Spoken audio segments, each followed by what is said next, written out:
السلام علیکم ناظرین، میں ہوں کامران خان اور آپ دیکھ رہے ہیں شو نیوز۔ آپ کو بتاتے چلیں کہ سابق صدر امریکہ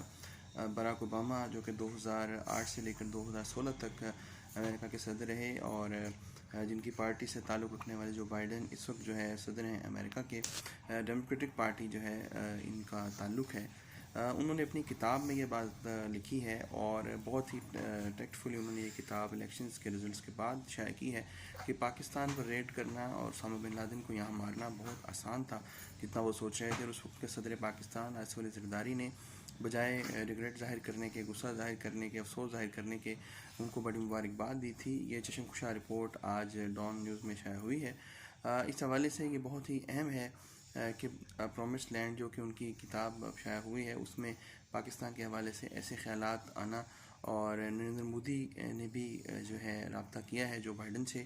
یہ شاید پاکستان کے لیے ایک مشکل وقت کا آغاز ہو، لیکن دیکھتے ہیں کہ کس طریقے سے یہ معاملات آگے چلتے ہیں اور پاکستان اس نئی تبدیل ہونے والی دنیا میں کیا کردار ادا کر سکتا ہے۔